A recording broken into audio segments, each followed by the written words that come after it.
I wasn't allowed to be a valedictorian. Even though I was the top of my class, even though I had the highest grades, there's this rule where the valedictorian has to be a senior. So if there's a junior who's graduating a year early, like me, who has the highest grades, it doesn't even matter. It wasn't even an option for me to be a valedictorian. I don't know who made that rule up, but anyways, jokes on them, because it's not like I even wanted to give a speech anyways. I mean, like, honestly, who wants to go stand in front of 1,000 people and give a speech? I know I don't. Feel bad for the guy that has to. I wrote a speech. Stop judging me. So, to whoever has graciously given up like 5 minutes of their time to listen to me yap, I present to you my speech. Oh yeah, and to anyone who's graduating this year or has already graduated, I just want to say congratulations. Honestly, you should be proud of yourself. Even after we received that grade that still haunts us to this day and made us wonder if we would ever graduate high school, here we are. So I want everyone that's listening here to take a moment and thank God for allowing us to be where we're at now and for also everything He's blessed us with. Now, first and foremost, I would like to thank my family, my mother in particular, for pushing me to always do my best in school. Whether that was by her saying that I would not be allowed to touch a video game unless I got my grades up, or by allowing me to stay up all night to finish an assignment that I procrastinated all week to do, I can confidently say that I would not be here if it wasn't for my mother. Let me take you back 3 years ago. I started high school like any other student would. It was a mix of worry and excitement. Worried about the transition from middle school to high school, but also excited of finally becoming a big kid. But no sort of preparation could have prepared me for what was to come. And no, I'm not talking about what was about to come in high school. I'm talking about what was to come in the world around us. I didn't expect to enter high school the same time the world entered the deadliest war for journalists. I didn't expect to enter high school the same time the world entered a war that caused the most child amputees in the world. I didn't expect to enter high school the same time a genocide would be happening in Gaza.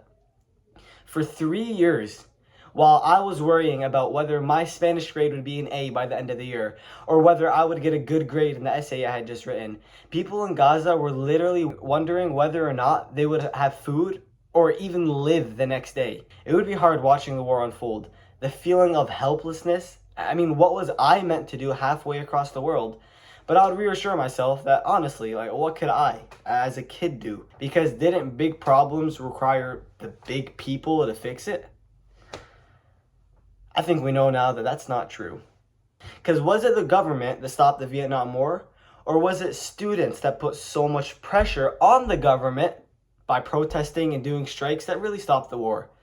It's time we change our mindsets. Because honestly, we aren't kids anymore. It's time for us to stand against the injustices that are happening in the world around us. If none of the old folks are, then who is? We're literally what people call the next generation. It's time for us to get up and do something. Winston Churchill once said, "Those that fail to learn from history are doomed to repeat it." And I hate to say this, but that's not fully true. We are in a generation learning history like never before. Yet history is still continuing to repeat.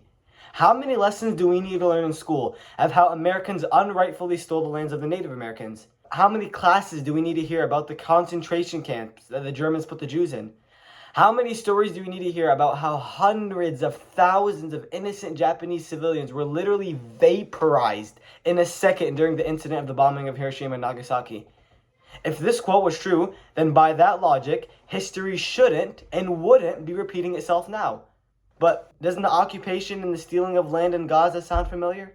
Don't the prisons where thousands of innocent Palestinians get thrown into and tortured and sound familiar? Doesn't the bombing of Gaza sound familiar? All that is happening in Gaza has already happened before, and it's just going to keep continuing to happen if we don't stop it now. How many more innocent people around the world have to be killed before we realize that, dang, no change is happening at all? Because all learning will do is teach you that what happened in the past was bad and it was wrong. But believing without change is useless. So I changed the quote up a little bit. Those that fail to implement and bring change from what was learned from history are doomed to repeat it.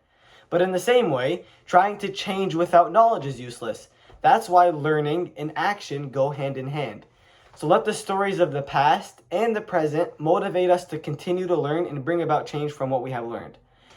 But really, What can we do? Really, what can one person do? Yeah, I'm actually sick of hearing that. If everyone brings one pebble, then we can collectively create a mountain. I'm not asking you to change the world. All I'm asking you to do is just educate people. Plant the seed in a person's heart and let God do the rest.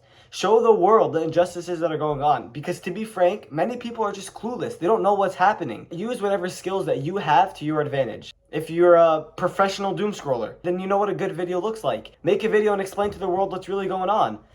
Are you a history nerd? Then give people a crash course lesson on what's going on in the world around them. Again, use your skills to your advantage and use that to educate others. So yeah, if you stayed this far, thank you so much for listening. I just basically said what I wanted to say had I been a valedictorian, plus the bonus that I didn't get any restrictions on what I could or couldn't say, which is nice. Peace out.